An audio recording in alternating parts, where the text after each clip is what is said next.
file. Okay. So here you can see preposition একটি sentence বা বাক্যের অলংকার।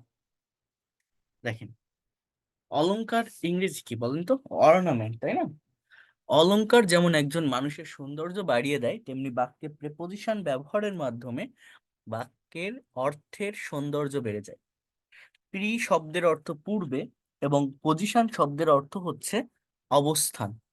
অতএব যে ওয়ার্ড নাউন অথবা প্রোনাউনের পূর্বে বসে সেন্টেন্সের সাথে অন্য কোনো ওয়ার্ডের সম্পর্ক স্থাপন করে তাকে প্রিপোজিশন বলে। অর্থাৎ যারা আমার এর আগের ক্লাসগুলো করছেন, আমি প্রত্যেকটা ক্লাসের শুরুতে আপনাদের একটা পার্টিকুলার স্ট্রাকচারের কথা বলতাম, কারো মনে আছে কিনা? সেটা হচ্ছে for making any kinds of English sentence we need a particular structure. The structure is first of all we have to use a subject. Here you can see subject. In the place of subject you have to put noun or pronoun. Okay, so after putting this subject you should take verb. You know that verb is the heartbeat of English sentence. Without verb you cannot make any kinds of English sentence. So what is the actual definition of verb? You have to know it. Verb mainly denotes being, having, or doing something. So after putting verb, you have to take extension, and in the place of extension, you should put object. It is called complement. Okay. So sorry, component of sentences. So you have to put object, complement, and complement হচ্ছে দুইটা meaning আসে। COMPLEMENT এর মানে হচ্ছে পরিপূরক। অর্থাৎ একটা সেন্টেন্সে যে সাবজেক্ট থাকে সেই অবজেক্ট থাকে। আর আরেকটা কমপ্লিমেন্ট আছে COMPLIMENT, যার মানে অভিনন্দন জানানো, কংগ্রাচুলেশন করা। সো এটা বুঝতে হবে কমপ্লিমেন্ট। আর একটা হচ্ছে adverbials. So when you will make any kinds of English sentence, you know that for making any sentence you need to use some words. So every word has a particular name, and those names come from 8 kinds of part of speech. Adverbials. Okay. So এই জায়গাটাতে দেখেন প্রত্যেকটা English sentence লিখতে গেলে আমার সাবজেক্টের স্থানে কি থাকে? নাউন অথবা প্রোনাউন। এই যে নাউন এবং প্রোনাউন আমার এই জায়গাটাতে থাকে। এইখানে যে আমি এক্সটেনশনটা আমি লিখছি, এক্সটেনশন মানে কি? আমার ভার্বের পরে যে অংশটুকু থাকবে। এইখানে এই যে অবজেক্ট বা কমপ্লিমেন্টের যে জায়গা, এই জায়গাটাতেও as a part of speech most of the time আমাদের কি বসাতে হয়? নাউন অথবা প্রোনাউনের কিন্তু আমাদের এখানে ব্যবহার করতে হয়। কিসের? এই জায়গাটাতেও আমাদের নাউন অথবা প্রোনাউন বসে থাকে। তো এই হচ্ছে মেইন বিষয়। এখন এই যে অবজেক্ট বা কমপ্লিমেন্টের স্থানে যে নাউন বা প্রোনাউন বসে, ঠিক এর আগের পজিশনে দেখেন এইরকম একটা পজিশনে, এই যে একটা জায়গা আমি দেখলাম, এইরকম একটা পজিশনে আমাদের মূলত বসে হচ্ছে প্রেপোজিশন। প্রেপোজিশন যে আমরা একটা বাক্যের ভিতরে ব্যবহার করব, একটা সেন্টেন্সের ভিতরে যে আমরা প্রেপোজিশন ইউজ করি, বাট অ্যাকচুয়াল ইউজটা কোথায় হয়? ঠিক এই যে জায়গাটা, এই যে ব্ল্যাঙ্ক যে জায়গাটা দেখছেন, অর্থাৎ একটা সেন্টেন্সে সাবজেক্ট থাকে, ভার্ব থাকে, অবজেক্ট থাকে। সেই অবজেক্টের জায়গায় most of the time noun অথবা প্রোনাউন থাকে। সেই নাউন অথবা প্রোনাউনের আগে মূলত প্রেপোজিশন ব্যবহৃত হয়ে থাকে বা প্রেপোজিশন বসে থাকে। অর্থাৎ প্রেপোজিশনের অবস্থানটা অবজেক্টে যে নাউন বা প্রোনাউন থাকে ঠিক তার আগে আমাদের একটা সেন্টেন্সে মূলত প্রিপোজিশনটাকে আমরা ব্যবহার করে থাকি বা প্রিপোজিশনের ব্যবহারটা হয়ে থাকে। অর্থাৎ একটু মনোযোগ দিয়ে এই জায়গাটাতে বোঝার চেষ্টা করেন। আমি যে জায়গাটার কথা বলছি সেটা হচ্ছে he goes to school, subject he, এটা একটা প্রোনাউন। গোস শব্দটা ভার্ব, স্কুল এটা একটা নাউন, অ্যাজ এ ওয়ার্ড একটা নাউন। ঠিক এর আগে দেখেন টু বসছে, তো এইটাকে আমরা বলছি preposition. We live on rice, so rice এটা একটা নাউন, এর আগে অন বসছে, এটা একটা preposition. I come from UK, so UK that is United Kingdom, so noun, so এর আগে ফ্রম বসছে, সেটা একটা প্রেপোজিশন। তাহলে প্রেপোজিশনের অবস্থানটা কোথায়? আমার সাবজেক্টের পরে ভার্ব, তারপরের যে জায়গাটা অর্থাৎ এই এক্সটেনশনের জায়গায় যে অবজেক্ট বা কমপ্লিমেন্ট বসে, ঠিক এর আগে অর্থাৎ এই স্কুল, রাইস, ইউকে এর আগে দেখেন এইরকম একটা পজিশনে আমার মূলত প্রেপোজিশন গুলো বসে, অর্থাৎ এই টু, অন, ফ্রম এগুলো হচ্ছে মূলত আমার এখানে প্রেপোজিশন। এবার একটু বোঝার চেষ্টা করেন, সেটা হচ্ছে এই প্রেপোজিশনের আমি এখানে আপনাদের দেখিয়েছিলাম, আমার এখানে প্রেপোজিশন ডিকশনারি লেখা আছে, অর্থাৎ প্রেপোজিশন গুলোর অ্যাকচুয়াল কোনো মিনিং হয় না, এগুলো আমাদের এক্সারসাইজ করতে হয় অনেক বেশি। তো তারপরেও একটা প্রেপোজিশন মেইনলি যে অর্থটা দিয়ে থাকে বা যে কারণে বসে থাকে সেটা আমি একটু আলোচনা করব। এটা যদি আমি আলোচনা করি আপনাদের এই বিষয়টা বুঝতে সুবিধা হবে, এবং এটা কমপ্লিট করার পরে আমরা এই জায়গাটাতে আসবো। এখানে দেখেন ইউজ অফ প্রেপোজিশন, এখানে 30টা প্রেপোজিশনের ডিটেলস ব্যবহার দেওয়া আছে। এটা এটা পড়ার জন্য টিচারের হেল্প নেওয়া লাগে না, আপনি নিজে পড়বেন, নিজেই প্র্যাকটিস করলে পারবেন। বাংলা আছে, ইংলিশ আছে, এখানে অনেক প্রেপোজিশন আছে, এবং এই 30টা প্রেপোজিশন থেকে আবার 12টা বা 13টাকে আমি আলাদা করে দিয়েছি। অর্থাৎ 30টা যদি নাও পারেন, যারা একটু দুর্বল আছেন, যদি 12টা বা 13টা প্রিপোজিশনের সঠিক ব্যবহার জানেন যেগুলো মোস্ট ইম্পর্টেন্ট, তাহলেও আপনার স্পোকেন বা রাইটিং এর যে জায়গাটা ভালোভাবে আপনি চালিয়ে নিতে পারবেন। বাট এই জায়গাটাতে আসার আগে আমি আপনাদের সঙ্গে এই প্রেপোজিশন ডিকশনারি এই জায়গাটা নিয়ে একটু কথা বলবো, তাহলে এটা বুঝতে অনেক বেশি সহজ হবে। যে একটু মনোযোগ দেওয়ার চেষ্টা করেন। দেখেন প্রথম যেটা আছে সেটা হচ্ছে টু। এই টু এর বাংলা অর্থ আমি এখানে লিখছি নির্দিষ্ট দিকে, প্রতি বা পর্যন্ত বোঝাতে টু এর ব্যবহার হয়। সো টু খুবই মানে ইউজফুল একটা প্রেপোজিশন, যেটা প্রচুর পরিমাণে ব্যবহৃত হয়। যেটা মেইনলি এটার যে মেইন ব্যবহার সেটা হচ্ছে কোনো একটা দিকে যাওয়া বোঝায়, সার্টেন একটা গন্তব্য, একটা ডেস্টিনেশনে যাওয়া বোঝাতে টু বসে। যেমন he is going to market, he is going to market. এই যে একটা সেন্টেন্স আমি এই জায়গাটাতে লিখলাম, এই জায়গাটাতে এই যে টুটা বসছে কোথায়, এই মার্কেটের আগে। তো এরকম কোনো দিকে যাওয়া বোঝাতে, এবং সেটা যদি সার্টেইন ডেস্টিনেশন হয়, নির্দিষ্ট কোনো দিক হয়, তাহলে টু বসে। আরেকটা হচ্ছে প্রতি বা পর্যন্ত, অর্থাৎ কোনো ব্যক্তির প্রতি, কোনো ব্যক্তির কাছে আসা যাওয়া বোঝাতেও টু প্রেপোজিশনের ব্যবহার হয়। যেমন সে আমার কাছে আসে, he comes to me, he comes to me, me মানে কি আমি, তো আমার কাছে আসে, হি কামস টু মি।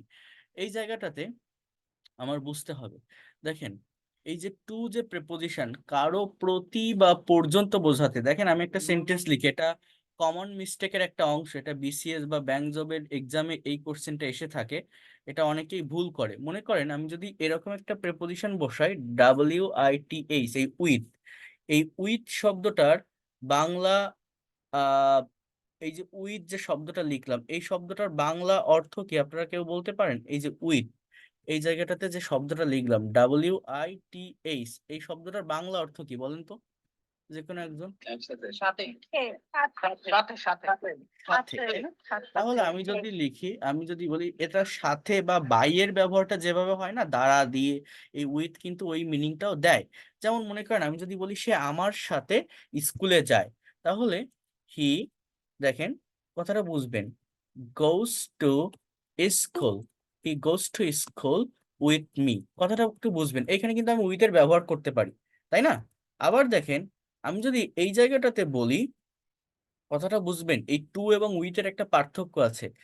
আমি যদি বলি সে কলম দিয়ে লেখে বা আমি কলম দিয়ে লিখি, I write by this pen, আর আই রাইট, আপনি এটাও বলতে পারেন উইথ দিস পেন, অর্থাৎ আমি এই কলমটি দিয়ে লিখি। এইখানেও কিন্তু উইথ এর ব্যবহার করা যায়, উইথ, ত না দ উচ্চারণটা, এটা দ উচ্চারণ, উইথ, উইথ দ, হ্যাঁ।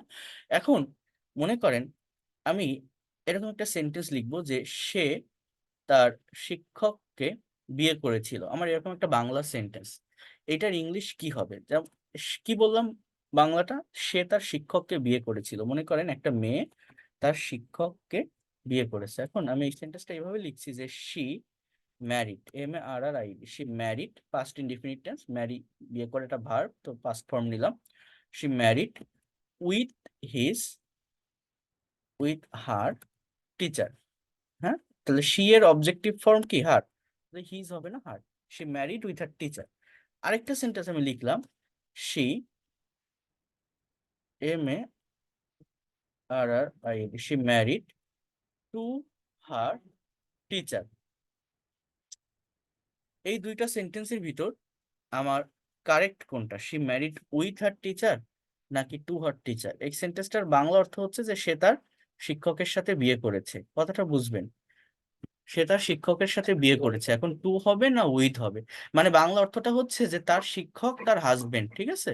এখন উইথ হবে। সে তার শিক্ষকের সাথে বিয়ে করেছে, এখন উইথ হবে না টু হবে? টু হবে স্যার। হুম, উইথ হবে, টু হবে স্যার। টু হবে। আর কেউ? টু হবে। হুম, বাংলা সেন্টেন্সটা বাংলা লেখা এরকম যে সে তার শিক্ষকের সাথে বিয়ে করেছে, মানে ইনার মিনিংটা এটা যে তার শিক্ষকই তার হাজবেন্ড, ঠিক আছে? এখন আপনি বলেন এখানে উইথ হবে না টু হবে? টু হবে স্যার। কেন টু হবে বা কেন উইথ হবে? দেখেন, আমি কি বলছি যে এই টু এর মানে কি? কারো প্রতি বা পর্যন্ত বোঝায়। উইথ এর মানে কি? সাথে, দিয়ে, দ্বারা, বা এর মতো এটা বসে। অর্থাৎ এটা কম্পিটিটিভ এক্সামের কোশ্চেন, এই যে সেন্টেন্স দুটো আমি লিখলাম, এটা কিন্তু কম্পিটিটিভ এক্সামের কমন মিস্টেকের কোশ্চেন, প্রিপোজিশন থেকে এই মিস্টেকটা আসে। তো এই জায়গাটাতে বোঝেন, বাংলা সেন্টেন্সটা হচ্ছে সে তার শিক্ষকের সাথে বিয়ে করেছে, অর্থাৎ তার শিক্ষক তার হাজবেন্ড। এখন সাথে বলতে আমরা জানি উইথ, এখন আপনি যদি এখানে উইথ বসান তাহলে অর্থটা ওইটাই হবে যে সে তার শিক্ষকের সাথে বিয়ে করেছে, কিন্তু তার শিক্ষক যে তার হাজবেন্ড এটা বোঝায় না। অর্থাৎ এটা উইথ, এটা পাশাপাশি একটা অর্থ দেয়। মনে করেন একটা মেয়ে বিয়ে করেছে, ঠিক সেই দিন তার টিচারও বিয়ে করেছে, বাট সেই মেয়েটা অন্য একটা ছেলেকে বিয়ে করেছে, তার টিচার অন্য আরেকটা মেয়েকে বিয়ে করেছে, বাট একই দিনে বিয়ে হয়েছে। এই জন্য কেউ এমন একটা কথা বলছে যে সে তার শিক্ষকের সাথে বিয়ে করেছে, অর্থাৎ যেদিন সে বিয়ে করেছে, এই মেয়েটা যেদিন বিয়ে করেছে সেই দিনই তার শিক্ষক বিয়ে করেছে, বাট দুইজন আলাদা জায়গায়। কিন্তু আমার মানে উইথ বসালে মিনিংটা এরকম হয়, দুইজন আলাদা জায়গায় বিয়ে করেছে। কিন্তু বাংলাটা এরকম যে সে তার শিক্ষককে বিয়ে করেছে। এই যে কারো প্রতি বা পর্যন্ত, কারো ভিতরে ঢুকে যাওয়া, এইটা বোঝানোর জন্য টু এর ব্যবহার করতে হবে। অর্থাৎ সে তার শিক্ষককে বিয়ে করেছে, অর্থাৎ তার শিক্ষকই তার হাজবেন্ড। এটা যদি আমি বোঝাতে চাই তাহলে আমাকে এটা লিখতে হবে, she married to her teacher, not with. With বসালে কি হয়? পাশাপাশি একটা অর্থ দেয়, কারো দিকে বা কারো প্রতি, এটা বোঝায় না। উইথ বসালে কি হয়, যে সেও বিয়ে করেছে, তার শিক্ষকও বিয়ে করেছে, বাট সে হয়তো আলাদা একটা ছেলেকে, তার শিক্ষক আলাদা একটা মেয়েকে বিয়ে করছে, বাট একদিনেই বিয়ে হয়েছে, এই জন্য বলছি যে সে তার শিক্ষকের সাথে বিয়ে করেছে। কিন্তু বাংলাটা এরকম বোঝাতে চাচ্ছে যে তার শিক্ষকই তার হাজবেন্ড, সে তার শিক্ষককে বিয়ে করেছে। এই জন্য এখানে উইথ বসালে হবে না, আবার এই জায়গাটাতে টু বসাতে হবে। আমার এই কথাটা কি কেউ বুঝতে পারছেন আমি কি বললাম? এই যে ছোট ছোট পার্থক্য, এই পার্থক্য জি বুঝতে পারছি। এই পার্থক্যগুলো আমাদের বুঝতে হবে। তো এবার দেখেন, বোঝার চেষ্টা করেন। এখানে আরেকটা প্রেপোজিশন আছে, সেটা হচ্ছে টুয়ার্ডস। এইটা অনেকেই প্রেপোজিশন কি না এটা জানে না, অনেকে এটা এই ওয়ার্ডটা সম্পর্কে আনফ্যামিলিয়ার, অপরিচিত। তো এই টুয়ার্ডসটার বাংলা অর্থ হচ্ছে অনির্দিষ্ট কোনো গন্তব্য বোঝাতে বা লক্ষ্য অর্জন করা বোঝাতে আমার এই টুয়ার্ডস প্রেপোজিশনের ব্যবহার হয়। মানে কি? এই টু এর সঙ্গে এটাকে কম্পেয়ার করতে হবে। হ্যাঁ, টু মানে নির্দিষ্ট দিকে, আর এই টুয়ার্ডস মানে অনির্দিষ্ট দিকে। মনে করেন আপনি বাজারে যাচ্ছেন, তো ইংলিশে কি বলছেন যে I am going to market, আমি বাজারে যাচ্ছি, I am going to market. এখন আমাদের অনেকেই আনসার্টেইন ডেস্টিনেশনে আমরা যাই না। মনে করেন আপনি সারাদিন বাসায় বসে আছেন, এখন আপনার আর বাসায় বসে থাকতে ভালো লাগছে না, আপনার বাসার পাশে একটা খেলার মাঠ আছে, বা আপনার বাসার পাশে একটা মার্কেট আছে, আপনার বাসায় ভালো লাগছে না, আপনি একটু বাইরে বের হবেন ঘুরতে, যাতে আপনার মনটা একটু ভালো হয়। আপনার বাসায় আপনি মনোটোনাস ফিল করছেন, বোরিং ফিল করছেন। তো এই জায়গাটায় আপনি আপনার বাসার গার্ডিয়ান, আপনার আব্বু বা আম্মু, কাউকে আপনি বললেন যে মা আমি একটু বাজারের দিকে যাচ্ছি, বা আমি একটু মাঠের দিকে যাচ্ছি। আমি এটা বলছি না আমি মাঠে যাচ্ছি, বাজারে যাচ্ছি। কি বললাম? বাজারের দিকে যাচ্ছি, মাঠের দিকে যাচ্ছি, অর্থাৎ আমার বাসায় ভালো লাগতেছে না, তাই আমি বাইরে বের হয়েছি। আমি ঠিক বাজার পর্যন্ত যাব কিনা, ঠিক মাঠ পর্যন্ত যাব কিনা আমি জানি না, আমি সেখানে যেতেও পারি, নাও যেতে পারি, মাঝপথে আমার ভালো না লাগলে ফিরেও আসতে পারি। তো আপনার যাওয়ার জায়গাটা, আপনার ডেস্টিনেশনটা যদি এরকম আনসার্টেইন হয়, in this place you can use towards instead of to. অর্থাৎ you can say that I am going, GOING, I am going towards market. অর্থাৎ আপনি যদি বলেন I am going to market, আমি বাজারে যাচ্ছি, instead of to if you use towards, it will be আমি বাজারের দিকে যাচ্ছি, বাজারের দিকে যাচ্ছি। আমার কথাটা কি বুঝতে পেরেছেন? কি বললাম? টু এবং টুয়ার্ডস এই দুইটা ওয়ার্ডের ভিতর পার্থক্য কি? হ্যাঁ, আনসার্টেইন ডেস্টিনেশন বা অনির্দিষ্ট একটা গন্তব্য বোঝাতে টু এর পরিবর্তে টুয়ার্ডস বসে। আর সার্টেইন ডেস্টিনেশন নির্দিষ্ট একটা গন্তব্য বোঝাতে টু বসে। গুড, এইভাবে প্রেপোজিশন বুঝতে হয়, এইভাবে কেউ আপনাদের শেখাবে না। এইরকম এই যে যা যা আমি দেখাচ্ছি ফাইল, এই ফাইল কিন্তু আপনি একটা যে কোনো গ্রামার বইতেও এইগুলো পেতে পারেন। বাট পেলে একটা মানুষ কি, আপনি মনে করেন একটা গ্রামার বইতে এটা লেখা আছে, আপনি পড়লেন, আপনি কিন্তু ধারাবাহিকভাবে এটা জাস্ট এরকমই পড়বেন, অ্যাট স্থান বা সময় বোঝাতে বা নির্দিষ্ট সময়ের পূর্বে অ্যাট বসে, মাস বা বছর, বড় স্থান, ভাষা বা বিষয় বোঝালে ইন বসে। আমরা সবাই এইভাবে পড়ে যাই। এর ভিতরে কি আছে বা প্র্যাকটিক্যালি জিনিসটাকে আমরা ভাবার চেষ্টা করি না। যেভাবে আমি আপনাদের এই যে প্র্যাকটিক্যাল উদাহরণ দিয়ে দেখাচ্ছি, এইটা ভাবার চেষ্টা করি না বলেই আমরা ইংরেজি পারি না। আমরা বছরের পর বছর ইংরেজি শিখি, দেখি, বিভিন্ন ধরনের বই পড়ি, বাট বিশ্বাস করেন সত্যিকারের ভালো একজন মেন্টর যদি আপনার না থাকে, আপনাকে যদি সঠিকভাবে প্র্যাকটিক্যালি ল্যাঙ্গুয়েজটাকে বোঝাতে না পারে, ওই শেখা যায় না। গ্রামার বইতে যে ওয়ার্ড গুলো থাকে, যে বাংলাটা থাকে, ওই বাংলাটা হয়তো আপনি পড়েন, বাট ওই পড়াটা, ওই পড়াটাকে প্র্যাকটিক্যালি আপনি কখনো ধারণ করতে পারেন। এই জন্যই আপনি ইংলিশ ল্যাঙ্গুয়েজটাকে ভালোভাবে জানেন না বা পারেন না। এটা হচ্ছে মেইন বিষয়। এই জন্য যে কোনো বিষয়কে আমি যখন পড়বো, শুধু এই টপিক না, যে কোনো টপিক প্র্যাকটিক্যাল কোনো কনটেক্সটের সঙ্গে কম্পেয়ার করতে হবে। যেই জিনিসটা যে আমি পড়ছি, এটা যদি আমি আমার রাইটিং এ ইউজ করি, আমার স্পিকিং এ ইউজ করি, কোথায় কোন পজিশনে কিভাবে আমি ইউজ করতে পারি বা করতে পারবো, এইগুলো ভাবতে হয়। তাহলে অ্যাট স্থান বা সময় বোঝাতে, যেমন আমি যদি বলি যে আমি রাত 10টায় আপনাদের ক্লাস নিব, তাহলে এইরকম নির্দিষ্ট সময়, অর্থাৎ মেইনলি ঘড়ির কাঁটা, 1টা 2টা 3টা 4টা 5টা 10টা 10:30, এরকম সার্টেন টাইমের আগে আমরা মূলত অ্যাট প্রেপোজিশন বসাই। যেমন মনে করেন, I will take your class at, I will take your class at 10, PM। আমি রাত 10টায় আপনাদের ক্লাস নিব। I will take your class at 10 PM। এরকম সার্টেন টাইম, সে সকাল 10টায় ইউনিভার্সিটিতে যায়, he goes to university at 10 AM আর 9 AM, এরকম। এছাড়া ছোট যে কোনো জায়গার আগে অ্যাট প্রিপোজিশন বসে। স্টেশন, অফিস, ব্যাংক, ইনস্টিটিউশন, হ্যাঁ, ভিলেজ, উপজেলা, ডিস্ট্রিক্ট, এরকম যে কোনো প্লেস বা জায়গার আগে, বড় জায়গা যদি হয় তাহলে ইন বসাতে হয়। ক্যাপিটাল অর কান্ট্রি, দেশ বা রাজধানী, শহর, বড় শহরের আগে ইন প্রেপোজিশন বসে। আদারওয়াইজ যে কোনো প্লেসকে মেনশন করার জন্য আমার এই অ্যাট প্রেপোজিশনের ব্যবহার হয়। এবার দেখেন ইন, মাস বা বছর, কোনো বড় স্থান, কোনো ভাষা বা বিষয় বা কোনো কিছুর মধ্যে বোঝাতে ইন বসে।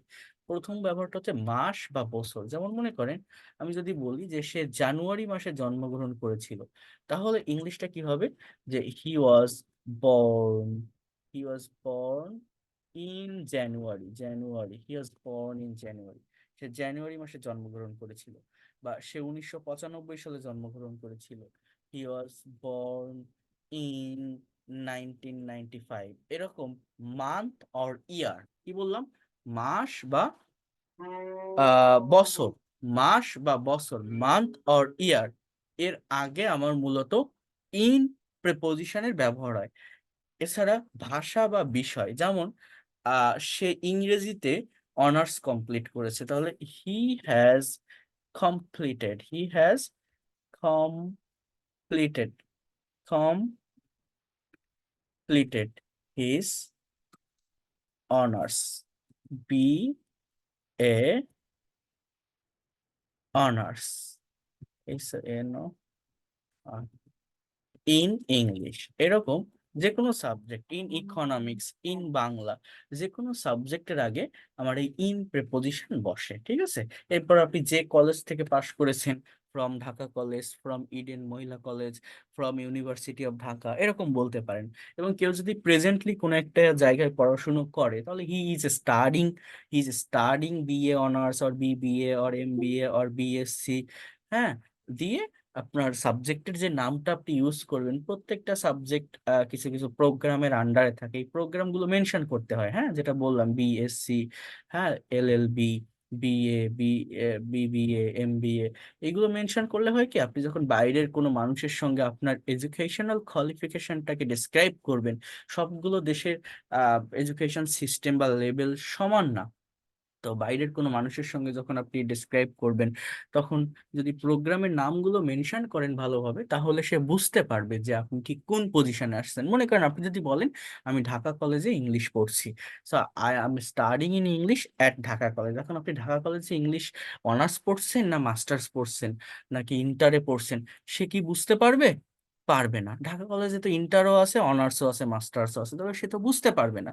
তবে আপনি যদি আপনার প্রোগ্রামের নামটা মেনশন করেন, আপনি ইন্টারমিডিয়েট বা এসএসসি লেভেলে হলে সায়েন্স কমার্স আর্টস গ্রুপের নামটাকেও যদি মেনশন করেন, ইট উইল বি বেটার, হ্যাঁ, to make understand others people. So এরপর কি বললাম, সাবজেক্টের আগে ইন। এরপর আপনি যে কলেজ থেকে পাশ করে বের হবেন, সেখান থেকে আপনি ফ্রম দিবেন, ফ্রম অমুক college, from Titumir college, from Dhaka college, from university of Dhaka. আর যদি ইনস্ট্যান্ট পড়াশুনো করেন, তাহলে সেই প্রতিষ্ঠানের আগে অ্যাট ইউজ করবেন। কি বললাম, he has completed his BA honours in English, দেখেন, from university of university of Dhaka. কথাটা মনোযোগ দিয়ে বোঝেন। এখন আমি রাইট নাও একটা জায়গায় পড়াশোনা করছি, অর্থাৎ he is studying, STUDYING, he is studying, মনে করেন BSc, bachelor of social science, he is studying BSc। হ্যাঁ, এরপরে আপনি এখানে লিখলেন যে in economics, in political science, political sciences,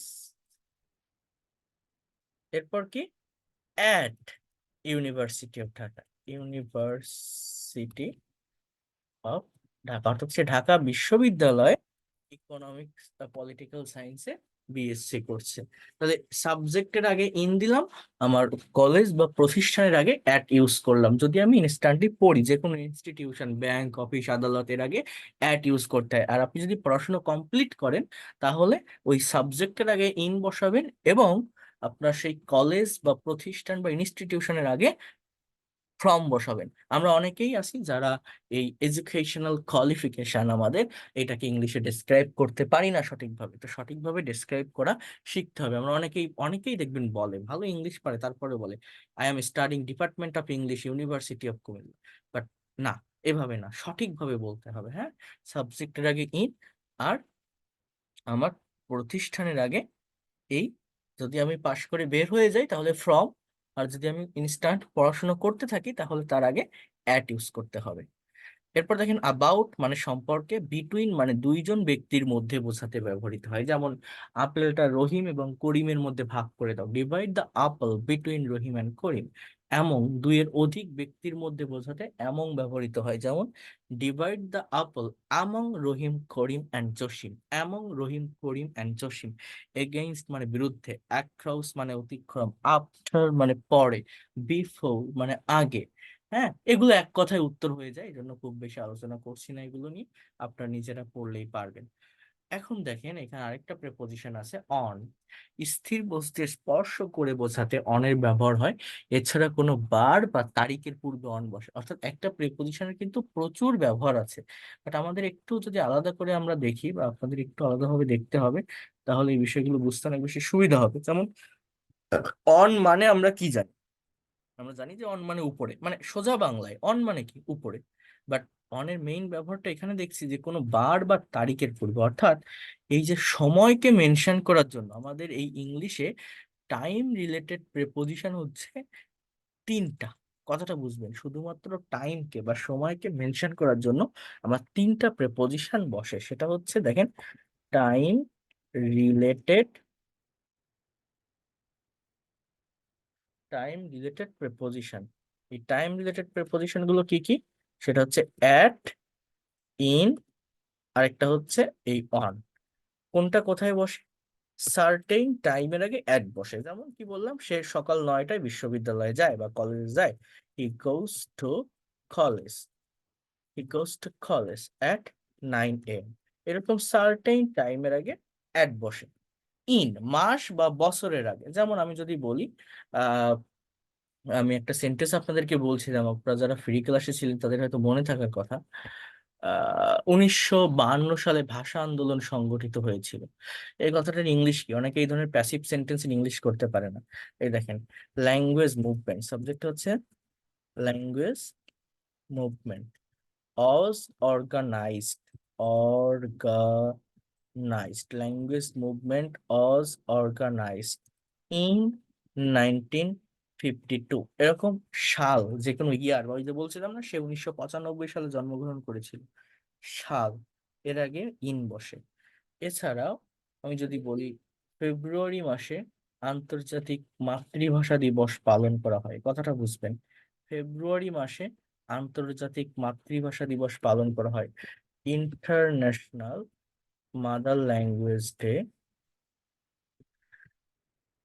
international mother language day is observe, ওবি is observed in February. February সেরকম মাস অথবা বছরের আগে ইন বসে, কিন্তু যদি বার থাকে বা ডেট থাকে, অর্থাৎ ডে আর ডেট, বার বা তারিখ, তার আগে কিন্তু অন বসাতে হয়। যেমন 21শে ফেব্রুয়ারি আন্তর্জাতিক মাতৃভাষা দিবস পালন করা হয়।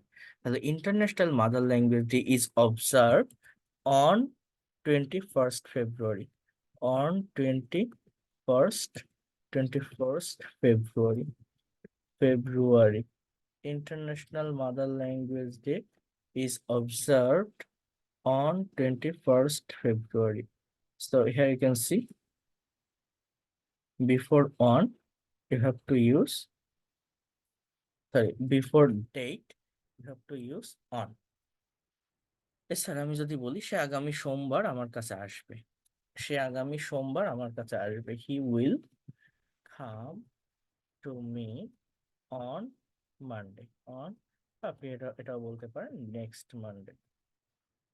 ঠিক আছে, তো এরকম আমি আবারও বলছি, ইংলিশ ল্যাঙ্গুয়েজে টাইম রিলেটেড প্রিপোজিশন হচ্ছে তিনটা। এই তিনটার ব্যবহার আরো অন্যান্য জায়গায় আছে, যেমন অ্যাট জায়গার আগে বসে, ইনও বড় জায়গার আগে বসে বা সাবজেক্টের আগে বসে, অন মানে উপরে বোঝাতে বসে। বাট অন্যান্য ব্যবহার ছাড়াও এই তিনটা প্রিপোজিশন অ্যাট, ইন এবং অন মেইনলি বসে থাকে কোথায় বসে? এই তিনটা প্রিপোজিশন মেইনলি বসে থাকে সময়কে মেনশন করার জন্য। সার্টেইন টাইম বা নির্দিষ্ট সময়ের আগে অ্যাড বসে, নির্দিষ্ট সময়ের আগে অ্যাড বসে। মাস অথবা বছর, মান্থ অর ইয়ার, এর আগে ইন বসে, মান্থ অর ইয়ার এর আগে ইন বসে। ডে অর ডেট, বার বা তারিখ, এর আগে অন বসে। ডে অর ডেট, বার বা তারিখ এর আগে অন বসে। মাস বা বছর এর আগে ইন বসে। সার্টেইন টাইম এর আগে অ্যাড বসে। দেখেন আমি এই বিষয়গুলো একটু ডিটেলসে পড়াচ্ছি, আপনাদের বোঝাচ্ছি, কারণ এই প্রিপোজিশন অনেকে শিখতে চায় না, অনেকে পারে না। না পারার কারণে প্র্যাকটিক্যালি যখন সেন্টেন্স তৈরি করতে যায় তখন অনেক ভুল করে, সঠিক ব্যবহার না জানার কারণে। তো আমাদের টাইম লাগুক, আমি শুধু পড়ায় চলে গেলে তো হবে না। আমি এই যতটুকু ক্লাস নিলাম না, আমার সম্পূর্ণ ফাইলে যা আছে এতটুকুর ভিতরে আমি শেষ করে দিতে পারতাম যদি এইভাবে ডিটেলসে না বলতাম বা না লিখতাম। বাট আমি চাচ্ছি এটা আপনারা একটু ডিটেলসে শেখেন। এটা শিখতে পারলে আপনাদের অনেক বেশি ভালো হবে, কারণ এটা সবাই পারে না শিখতে, সবাই শেখাতেও পারে না, শেখাতেও চায় না। তো এই জন্য আমি বলছি আমাদের সময় লাগুক সমস্যা নাই, বাট যদি জিনিসটাকে ভালোভাবে শিখে যান, এটা সারা জীবনের জন্য আপনার একটা অ্যাসেট হয়ে থাকবে, একটা সম্পদ হয়ে থাকবে। আপনার নেক্সট জেনারেশনকে আপনি শেখাতে পারবেন। আমি সেইভাবেই কিন্তু প্রত্যেকটা স্টুডেন্টকে শিখিয়ে থাকি, যাতে করে সে এই বিষয়টাকে, এই জিনিসটাকে, এই নলেজটাকে, এটা তো একটা শিক্ষা, একটা বিদ্যা, একটা জ্ঞান, আপনি নিজের অ্যাসেট বা সম্পদ হিসাবে নিতে পারেন, যাতে করে আপনার নেক্সট জেনারেশনকেও আপনি শেখাতে পারেন। হ্যাঁ, তাহলে কি বললাম? Time related preposition at, in এবং অন। সার্টেইন টাইমের আগে অ্যাট বসে, মান্থ অর ইয়ার অর্থাৎ মাস বা বছরের আগে ইন, আর ডে অর ডেট তারিখ বা বার এর আগে আমাদের কি বসে? অন প্রিপোজিশন বসে। ডে অর ডেট এর আগে ইন বসে। বোঝাতে পারছি আমি? মানে এদের কিন্তু অন্যান্য জায়গায় ব্যবহার আছে, বাট সময়ের জন্য এরা এইভাবে ব্যবহৃত হয়। বুঝতে পারছেন? কথা ক্লিয়ার? বলেন জি স্যার।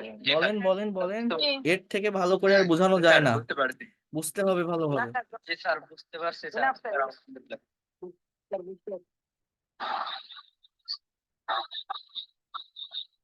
ধন্যবাদ।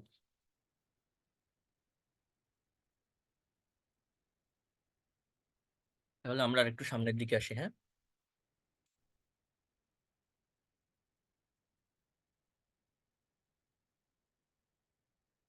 এখন দেখেন আমি যে জায়গাটাতে ছিলাম,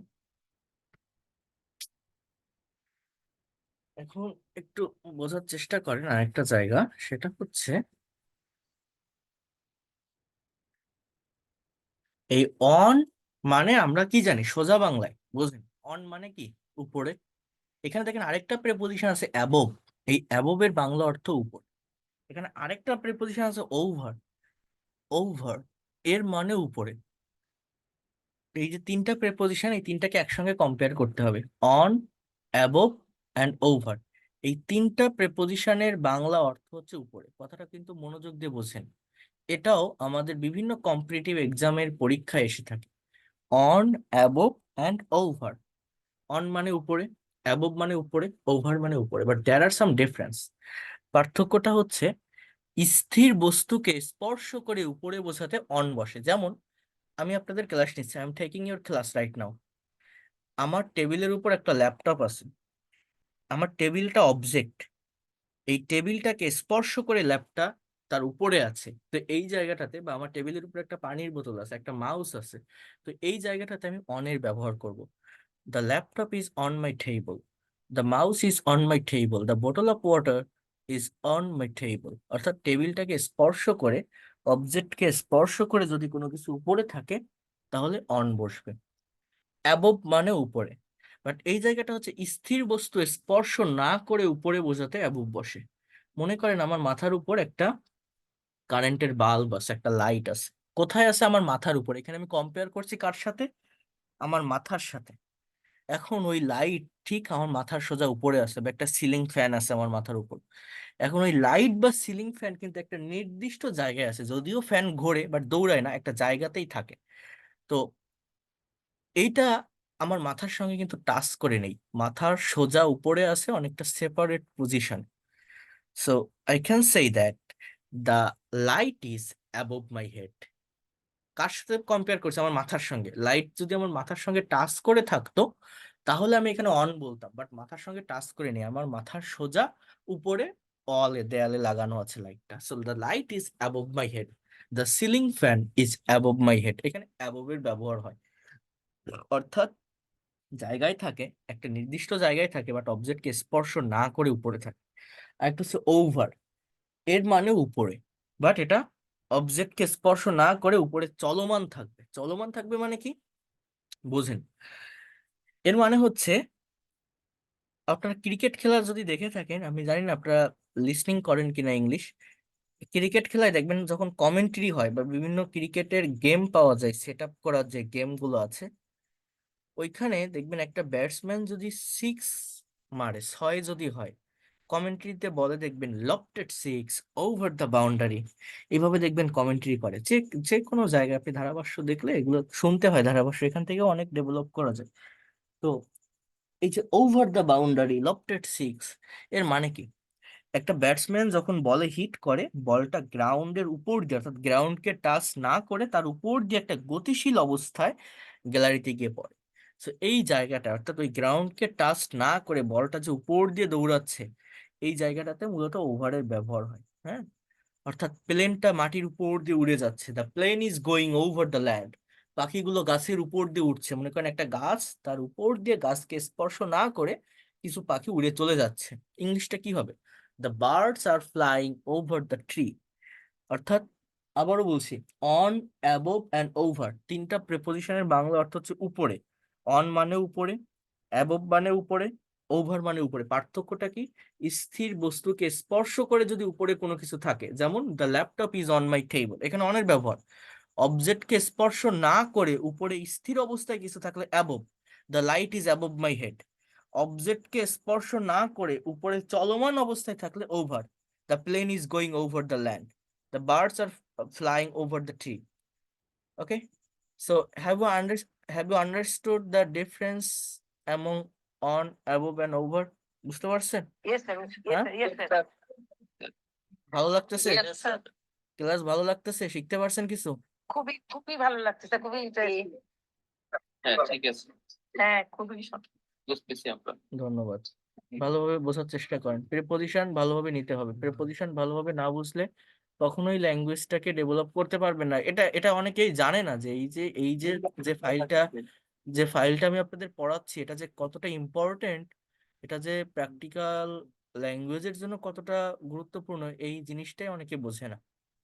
এগুলো না বোঝার কারণেই আমরা ইংলিশে প্রফেশনাল হতে পারি না। হ্যাঁ, এরপর দেখেন আন্ডার, কোনো কিছু নিচে। দেখেন আমি যেটা নিয়ে বেশি আলোচনা করব মনে রাখবেন সেটা বেশি ইম্পর্টেন্ট, আর যেটা নিয়ে আমি কথা বলছি না ওইগুলো কাজে লাগে না, ওগুলো খুব বেশি দরকার হয় না, এবং ওগুলো বিভিন্ন প্রেপোজিশনের পরিবর্তে বসানো যায়, এক কথায় উত্তর হয়ে যায়। আচ্ছা, এখানে আরেকটু কথা বলি।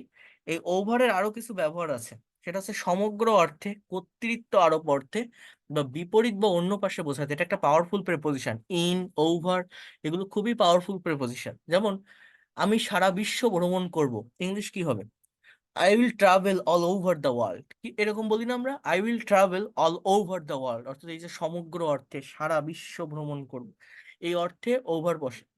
কর্তৃত্ব আরোপ অর্থে, কর্তৃত্ব আরোপ মানে কি জানেন? কারো উপরে জোর খাটানো, কারোর উপরে কোনো দোষ দেওয়া, কারো উপরে কি বলবো, মনে করেন আপনি একটা বাসা ভাড়া থাকেন। এখন বিভিন্ন বাসার মালিকেরা থাকে যারা ভাড়াটিয়াদের উপরে বিভিন্ন রুলস বলে না, যেমন ছাদে ওঠা যাবে না, এটা করা যাবে না, ওটা করা যাবে না। এখন মনে করেন আপনার উপর একজন এরকম কিছু রুলস আপনাকে দিল, বা আপনাকে কিছু আদেশ করলো।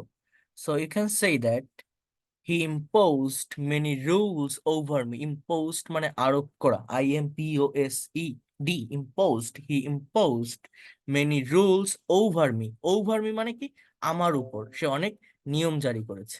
সেই জায়গাটাতে ওভার বসে। আবার বিপরীত বা অন্য পাশে বোঝাতে এই জিনিসটা কেমন জানেন? দেখেন, প্র্যাকটিক্যালি বুঝতে হবে। আমি আবারও বলছি, যে কোনো বিষয় পড়তে গেলে এবং বিশেষ করে এই প্রিপোজিশন আমাদের রিয়েল লাইফের সঙ্গে কম্পেয়ার করতে হবে। মনে করেন আপনি একটা নতুন গ্রামে যাচ্ছেন, সেই গ্রামে গিয়ে আপনি যে কোনো একটা লোকের খোঁজ নিতে যাচ্ছেন। ফর এক্সাম্পল, আপনি কাউকে বলছেন নতুন একটা গ্রামে গিয়ে যে রহিমরা কোথায় থাকে বলতে পারেন? Can you tell me? Excuse me, please tell me, where does Rahim live? অর্থাৎ রহিম কোথায় বাস করে, বলতে পারেন? হ্যাঁ, হোয়ার ডাজ রহিম লিভ। এখন আপনাকে একজন উত্তর দিচ্ছে যে তারা তো ব্রিজের ওই পারে বাস করে, বা খালের ওই পারে বাস করে, নদীর ওই পারে বাস করে। মনে করেন আপনার একটা বাড়ি, আপনার বাড়ি বা আপনার যে বাসা, তার সামনে একটা ব্রিজ আছে, তার সামনে একটা খাল আছে বা একটা নদী আছে। সেই নদীর ওই পারে আপনার কিছু রিলেটিভস, আপনার কিছু নেইবার্স অর্থাৎ প্রতিবেশী বসবাস করে। তো এখন আপনাকে যে লোকটা জিজ্ঞাসা করছে যে রহিম কোথায় বাস করে, আমাকে বলতে পারেন? Where does Rahim live? হ্যাঁ, ক্যান ইউ টেল মি? এখন আপনি বলছেন যে রহিমরা তো নদীর ওই পারে থাকে, তারা ব্রিজের ওপারে বাস করে। So you can say that he lives over the river, he lives over the canal, he lives over the bridge. এরকম বিপরীত পাশে বা অন্য পাশে বোঝাতে এই ওভার প্রিপোজিশনে ব্যবহার হয়। কি বললাম? Rahim lives over the bridge, Rahim lives over the river, অর্থাৎ নদীর ওপারে থাকে, সেখানে ওভারের ব্যবহার করতে হয়। তাহলে এই ওভার প্রিপোজিশনের কিন্তু অনেকগুলো ব্যবহার। হ্যাঁ, আমি যে কথাগুলো বলছি, যে ডিসকাশনটা করছি, ক্লাস শেষে রেকর্ড দিলে আবার দেখবেন। এরপর দেখেন আন্ডার মানে নিচে, বিলো এটার মানেও নিচে, আমি এটা বোঝাচ্ছি। বাহাইন্ড মানে পিছনে, বিয়ন্ড, আচ্ছা এটা একটু বলি। নির্দিষ্ট সময় পর, কল্পনার বাহিরে বা সামর্থ্যের বাহিরে বোঝাতে বিয়ন্ড বসে। এটা একটা ইউজফুল প্রিপোজিশন। যেমন মনে করেন আপনি একটা পোশাক কিনতে গেছেন একটা শপিং মলে। এখন সেই পোশাক বা আপনার সেই ড্রেসের যে দাম, ওই টাকাটা আপনার কাছে নেই। সো আপনার যে বাজেট তার থেকে ওই পোশাকটার দাম অনেক বেশি। So you can say that the price of this dress is beyond of my budget. কি বললাম? কথাটা বুঝবেন। এই ড্রেসের প্রাইসটা বা মূল্যটা আমার বাজেটের বাইরে, আমার সাধ্যের বাইরে, আমার সীমানার বাইরে। এরকম সাধ্যের বাইরে, কল্পনার বাইরে, ইমাজিনেশনের বাইরে, সীমানার বাইরে বোঝাতে বিয়ন্ড প্রিপোজিশন বসে। কি বললাম? The price, the price of this dress, of this dress is beyond, BEYOND, of my brother. P-U-D-J-E-T. Okay, so that is the sentence. So এইভাবে beyond এর ব্যবহার হয়। আরেকটা ব্যবহার দেখেন, ইনটু মানে প্রবেশ বা গতিশীল অবস্থা, রূপ পরিবর্তিত হওয়া, দলে দলে ভাগ হওয়া। এটা এটা এটা একটা অনেক ভালো প্রিপোজিশন, খুবই ব্যবহৃত একটা, বহুল ব্যবহৃত একটা প্রিপোজিশন। মূলত বাইরে থেকে ভিতরে কোনো কিছু ঢুকছে, অ্যাক্সেস করছে, একটা গতিশীল অবস্থা, একটা চলমান অবস্থা, এই জায়গাটাতে ইনটু বসে। যেমন the boy entered into the room, ছেলেটা রুমে প্রবেশ করলো, অর্থাৎ বাইরে থেকে এসে ভিতরে ঢুকলো। The boy entered into the room. অথবা don't get into running train, চলন্ত ট্রেনে উঠো না। মনে করেন একটা ট্রেন ছেড়ে দিবে, এরকম একটা অবস্থা, কেবল আস্তে আস্তে চলা শুরু করছে, আপনার লেট হয়ে গেছে, আপনি দৌড়াই গিয়ে ট্রেনের ভিতরে উঠতে যাচ্ছেন, তা নাহলে আপনার ট্রেনটা মিস হয়ে যাবে। তো আপনি তাড়াহুড়ো করে উঠতে যাচ্ছেন। তো এই যে বাইরে থেকে একটা গতিশীল অবস্থায় আপনি ভিতরে গিয়ে উঠছেন, এই জায়গাটাতে ইনটু এর ব্যবহার হয়। Don't get into running train, don't get into running train, the boy entered into the room. এরকম চলমান বা গতিশীল অবস্থা, অর্থাৎ বাইরে থেকে ভিতরে কোনো কিছু অ্যাক্সেস করছে, ঢুকছে, এই জায়গাটাতে ইনটু এর ব্যবহার হয়। এছাড়া রূপ পরিবর্তিত হওয়া বা দলে দলে ভাগ হওয়া, দে ডিভাইডেড, দে আর ডিভাইডেড ইনটু 4 গ্রুপস, তারা 4টা গ্রুপে বিভক্ত হয়ে গেল। মনে করেন বাংলাদেশের একটা পলিটিক্যাল পার্টি আছে, জাতীয় পার্টি, যারা পলিটিক্স বোঝেন তারা চিনবেন। এখন এই জাতীয় পার্টি হুসাইন মোহাম্মদ এরশাদের, সো এটা এখন 3টা গ্রুপে বিভক্ত। একটা জিএম কাদের, আরেকটা গ্রুপ রান করে, অপারেট করে রওশন আরা এরশাদ, আরেকজন এরশাদ সাহেবের সেকেন্ড ওয়াইফ বিদিশা এরশাদ। এখন 3টা গ্রুপ। এখন আমি যদি বলি জাতীয় পার্টি 3টা গ্রুপে ভাগ হয়ে গেছে, ইংলিশ কি হবে? জাতীয় party has been divided into 3 groups. কি হবে? জাতীয় party has been divided into 3 groups. তাহলে ভাগ হওয়া বোঝাতে ইনটু ব্যবহার হয়। একটা হচ্ছে প্রবেশ বা গতিশীল অবস্থা, অর্থাৎ বাইরে থেকে ভিতরে কোনো কিছু ঢুকছে। উইথ মানে সাথে, বাই মানেও সাথে বা অন্যের দ্বারা দিয়ে, এগুলো বাই। ডিউরিং মানে সময়, ফর মানে জন্য। আচ্ছা, এই জায়গাটা একটু দেখেন, ও ডাবল এফ, অফ, আরেকটা হচ্ছে ও এফ, অফ। এই দুটো অফের পার্থক্য কি? ও এফ, অফ, এর মানে হচ্ছে এর, ষষ্ঠী বিভক্তি, এর, কারো অধিকারে কোনো কিছু থাকা, কারো মালিকানায় কোনো কিছু থাকা, পজেস করা অর্থে অপের ব্যবহার হয়। যেমন এই এই ব্রিফকেসটা চামড়ার তৈরি, the briefcase is made of leather. এই বাড়িটা কাঠের তৈরি। মনে করেন উড মানে কাঠ, so I can say that the house is made of wood, of wood কাঠ, অফ উড কাঠের। আমি ইংরেজি গ্রামারের সবকিছু জানি, ইংলিশ কি হবে? I know everything of English grammar, English grammar of English grammar, অর্থাৎ ইংলিশ গ্রামারের। আর এই যে ও ডাবল এফ, এই অফ মানে আমরা বলি না দরজাটা অফ করো, হ্যাঁ, এটা অফ করো, ওটা অফ করো, এই অফ মানে বন্ধ করা। ও ডাবল এফ বিচ্ছিন্ন অর্থে, মূল্য ছাড় অর্থে, কোনো কিছু থেকে পড়ে যাওয়া অর্থে বলে না, এই এই এই পোশাকের উপর 30% অফ চলছে, ডিসকাউন্ট চলছে। সো এই জায়গাটা হচ্ছে বিচ্ছিন্ন বা মূল্য ছাড়। আচ্ছা, আপন, উইদিন, এটা একটু দেখেন, নির্দিষ্ট সময়ের ভিতর বা সীমানার মধ্যে বোঝাতে উইদিন বসে। এটা একটা ইউজফুল প্রিপোজিশন। অর্থাৎ আমি একটা প্রিপোজিশনের ব্যবহার আপনাকে বলছিলাম প্রথমে, যে টুয়ার্ডস। আপনি সারাদিন বাসায় বসে আছেন, এখন আপনার বাসায় বসে থাকতে ভালো লাগছে না, আপনি আপনার আম্মুকে বলছেন যে আমি একটু বাজারের দিকে যাচ্ছি, আমি একটু মাঠের দিকে যাচ্ছি। আপনি কি বলছেন? I am going towards field, I am going towards market. এখন এটাও আপনি বলছেন যে আমি একটু বাইরে যাচ্ছি, আমি 20 মিনিটের ভিতর ফিরে আসবো বা 1 ঘন্টার ভিতর ফিরে আসবো। I will come back within 20 minutes, I will come back within 1 hour.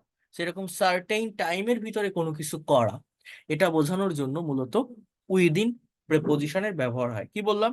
Certain টাইমের ভিতর, নির্দিষ্ট সময়ের ভিতরে কোনো কিছু করা, এটা বোঝানোর জন্য উইদিন প্রেপোজিশনের ব্যবহার হয়। হ্যাঁ, এরপর উইদাউট মানে ছাড়া বা ব্যতীত, অর্থাৎ we can not live without water, আমরা পানি ছাড়া বাঁচতে পারি না।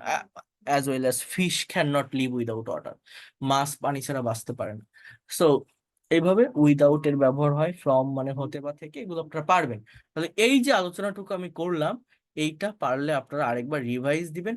এটা খুব বেশি আলোচনা করতে গেলে হবে না, আপনারা গুলিয়ে ফেলবেন। আমি যতটুকু পড়াবো ততটুকু যাতে করে নিতে পারেন। আমি পিডিএফ ফাইলটা দিয়ে দিব, আমার আগে থেকে দিয়ে দিলে আমার বেশি ভালো হতো, তাহলে ক্লাসটা বুঝতে আপনাদের সুবিধা হতো। বাট সমস্যা নেই, আমি এটার উপর আরেকটা ক্লাস আপনাদের নিব, অর্থাৎ যেগুলো মেইন প্রেপোজিশন বা আলোচনা করার যে জায়গাটা সেটা আমি অলরেডি করে দিয়েছি আপনাদের। আর এই জায়গাটাতে 30টা প্রেপোজিশনের ব্যবহার দেওয়া আছে, এবং এটার জন্য টিচারের হেল্প নেওয়া লাগে না, নিজে পড়লেই ডেভেলপ করা যায়। আপনি এখানে নিজে যত টাইম দিবেন তত পারবেন। তো আমি চাচ্ছি আমি এই ফাইলটা এখনই পাঠিয়ে দিচ্ছি আপনাদের, এবং এটা দেওয়ার পর আপনারা নিজেরা আগে একবার এই পিডিএফ ফাইলটা পড়ে ফেলবেন। পড়ার পর নেক্সট ক্লাসে আপনাদের যে প্রবলেমগুলো থাকবে পড়তে গেলে, যে জায়গাগুলোতে প্রবলেম ফেস করবেন আমাকে জানাবেন, সেটা সলভ করে তারপর আমরা স্পোকেনের ভিতরে অর্থাৎ নেক্সট যে ক্লাস আছে সেটাই মুভ করব। যদি আপনারা বুঝতে না পারেন, খুব বেশি সমস্যা হয়, আমি কমপ্লিট আরেকটা ক্লাস নিব এটার উপর। আর যদি বুঝতে পারেন তাহলে ভালো। তো জাস্ট এটা বাংলা আছে, ইংলিশ আছে, আবারও বলছি যেটা মেইন আলোচনা করার আমি অলরেডি করে দিয়েছি। আর এখানে যা আছে নিজের একটু পড়বেন, অর্থাৎ মেইনলি প্রেপোজিশনের যে ব্যবহারগুলো এখানে আমি বলেছি, এটা ছাড়াও দুই একটা ব্যবহার বেশি আছে, সেগুলো খুবই রেয়ার। বাট যদি একটু পড়ে রাখেন এটা আপনাদের জন্যই ভালো। যেমন ইউজ অফ অ্যাট, দেখেন ছোট স্থান, শহর বা জায়গার পূর্বে অ্যাট বসে। He lives at Mirpur, he lives at Noakhali. But যদি দুটো জায়গার কম্পেয়ার করা থাকে, মনে করেন সে ঢাকায় বাস করে, আপনি you can say that he lives in Dhaka.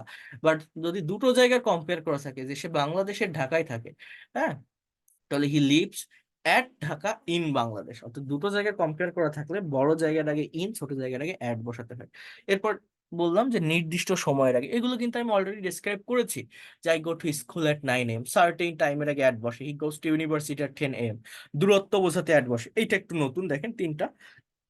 দূরত্ব, দামের পূর্বে, এবং বয়স বোঝাতে। যেমন Dhaka is at 200 kilometre from here, Dhaka এখান থেকে 200 কিলোমিটার দূরে।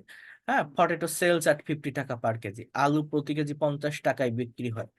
বয়স বোঝাতে হি পাস্ট এসএসসি অ্যাট 16, সে 16তে এসএসসি পাস করেছিল। সো এরকম বয়স, দূরত্ব, দামের পূর্বে, এছাড়া কি সার্টেন টাইম এবং প্লেস, এই পাঁচটা জায়গায় মূলত অ্যাটের ব্যবহারটা হয়। তো নিজেরা একটু পড়বেন, আমি আবারও বলছি নিজেরা পড়লেই পারবেন। বাংলাও দেওয়া আছে, ইংলিশও দেওয়া আছে, এটা পড়ার জন্য কারো হেল্প নেওয়া লাগে না। আর তারপরে যদি কোনো সমস্যা থাকে আমি সলভ করে দিব, আরো প্র্যাকটিক্যালি বোঝাই দিব। কোনো কিছুর উপর সংলগ্ন বোঝাতে অন বসে, এগুলো আমি কিন্তু আলোচনা করেছি অলরেডি। যে keep the mobile on the table, মোবাইলটা টেবিলের উপর রাখো, অর্থাৎ অবজেক্টকে স্পর্শ করে যদি উপরে থাকে অনের ব্যবহার হয়। আরেকটা কি বলছিলাম, অবজেক্টকে স্পর্শ না করে উপরে স্থির অবস্থায় থাকলে অ্যাবভ। আরেকটা কি বলছিলাম, অবজেক্টকে স্পর্শ না করে উপরে চলমান থাকলে ওভার। বার, দিন বা তারিখের পূর্বে অন বসে। I went there on Saturday, he will come here on 17 June. হ্যাঁ, এখন আমি যদি বলতাম যে সে জুন মাসে এখানে আসবে, তাহলে he will come here in June, অর্থাৎ মাসের আগে কিন্তু আমার ইন বসাতে হয়। বাট যদি ডেট থাকে তাহলে অনের ব্যবহার করতে হবে। নদীর তীর বোঝাতে অন বসে। Dhaka is on the Buriganga, Dhaka Buriganga নদীর তীরে অবস্থিত। Khulna is on the Rupsa, Khulna Rupsa নদীর তীরে অবস্থিত। In this way you can say that Sylhet is on the Surma, Chittagong is on the Karnaphuli, Barishal is on the Kirtankhola. So এরকম নদীর তীর বোঝানোর জন্য অন প্রেপোজিশন বসে। হ্যাঁ, নির্ভরতা বোঝাতে অন বসে। উই লিভ অন রাইস, আমরা ভাত খেয়ে বেঁচে থাকি, ভাতের উপর নির্ভর করে বাঁচি। He lives on his father, সে তার বাবার উপর নির্ভর করে বসে। ফ্লোরের সংখ্যা বোঝাতে অন বসে। The bank is on the 5th floor, our class is on the 3rd floor. মনে করেন আপনি নতুন একটা কলেজে বা একটা ব্যাংকে গেলেন, কেউ কারো কাছে আপনি শুনছেন যে আমাদের ক্লাসটা কোথায়। হ্যাঁ, আপনি কারো কাছে জিজ্ঞাসা করলেন যে where is our class, so একজন উত্তর দিচ্ছে যে our class is on the 3rd floor. অর্থাৎ এরকম ফ্লোরের সংখ্যা বোঝাতে তার আগে অন বসে। নিজেরা আগে একটু দেখেন, একটু বোঝেন, তাহলে আমার বোঝাতে আরো বেশি সহজ হবে। যেহেতু এটা প্রিপোজিশন, নিজেদের একটু এক্সারসাইজ আগে করতে হবে। আর আমার এখানে প্রচুর প্র্যাকটিক্যাল ক্লাস আছে, বিভিন্ন প্র্যাকটিক্যাল প্যাসেজ যখন অ্যানালাইসিস করব, এক একটা প্রিপোজিশন যখন আমরা পাবো, সেটার ব্যবহার কেন হয়েছে, কিভাবে হয়েছে, আমি আপনাদেরকে এটা ডিসক্রাইব করে দিব। রেগুলার ক্লাস করতে থাকেন, এগুলো নিয়ে ভয়ের কিছু নেই। প্র্যাকটিক্যালি চেষ্টা করলে অবশ্যই আমরা সলভ করতে পারবো, এবং এই জায়গাটা সম্পর্কে ভালো একটা কনসেপ্ট নিতে পারবো। আজকে যতটুকু বললাম এতটুকু নিজেরা একটু নেওয়ার চেষ্টা করবেন। আর এইটা আগে একটু পড়েন, আমি এইটাই চাচ্ছি যে সবাই একটু এই ফাইলটা আমি এখনই পাঠিয়ে দিচ্ছি, দিলে এটা একটু আগে কমপ্লিট করেন। বুঝতে পারছেন আমার কথাটা? তারপর নেক্সট ক্লাসে যে প্রবলেম গুলো থাকবে আমি স্যার, আমি সলভ করে দিব, ঠিক আছে? স্যার ফ্যান যখন মাথার উপরে ঘোরে তখন ওইটার ক্ষেত্রে কি স্যার অ্যাভাব হবে নাকি ওভার হবে? ফ্যান তো ঘুরছে কিন্তু একটা তো নির্দিষ্ট জায়গায় স্থির আছে। হ্যাঁ, অ্যাবভ হবে। ঠিক আছে, না না ওভার না, অ্যাবভ এর ব্যবহার করবেন। আমার একটা মনে হয় ফাইলে ওভার দেওয়া আছে, বাট ওভার হবে না, ওটা অ্যাবভ হবে। ঠিক আছে, the O, above G by sir. Head. কারণ ওটা একটা সার্টেন পজিশনে থেকে ঘুরছে, সার্টেন একটা জায়গায় আছে। যদি একটা জিনিস মুভ করে, সরে অন্য জায়গায় যায়, তাহলে সেখানে ওভারের ব্যবহার হয়। ঠিক আছে, অ্যাবোভ না, ওভারের ব্যবহার। এটা হ্যালো। আজকের এই ক্লাসটা কমপ্লিট করার পর আপনাদের একটা কনভারসেশনের গ্রুপ আমি করে দিব, যেহেতু নেক্সট ক্লাস থেকে আমি স্পোকেন সিরিজ শুরু করব। ওইটা করলে আমি ওটা করে দিব, ঠিক আছে? তখন আপনাদের আমি টাস্ক দিব, কাজ দিব। আগে এই ফাইলটা একটু পড়ে ফেলেন, এই ফাইলটা কমপ্লিট করে ফেলেন। আর যারা পরে ভর্তি হয়েছেন, আগের রেকর্ড ক্লাসগুলো পিডিএফ ফাইলগুলো পান নাই, তারা হোয়াটসঅ্যাপে একটু নক দিয়ে পেয়ে যাবেন। আর আগামী ক্লাস থেকেই আমরা মেইনলি স্পোকেনের ফার্স্ট ক্লাস শুরু করব। এই গ্রামার ক্লাসগুলো যারা করেছেন, যারা মিস করেছেন, প্রত্যেকেই আরেকবার করে রিভাইজ করবেন, পরপর ক্লাসগুলো দেখে ফেলবেন। আর যারা ছুটির ভিতরে দেখছেন তো ভালো, যারা করতে পারেননি আমি পরপর আবারও পাঠিয়ে দিব, আপনারা একটু দেখবেন। এবং নেক্সট ক্লাস থেকে আমরা স্পোকেনের সিরিজটা শুরু করব। প্রত্যেকে টাইমলি জয়েন করবেন। আর এটা আমি এখন পাঠিয়ে দিচ্ছি, এই প্রিপোজিশনের ফাইলটা অ্যাটলিস্ট একটু চর্চা করেন, হ্যাঁ? তো দ্যাটস অল ফর টুডে। ভালো থাকেন সবাই। See you in the next class on tomorrow. Okay.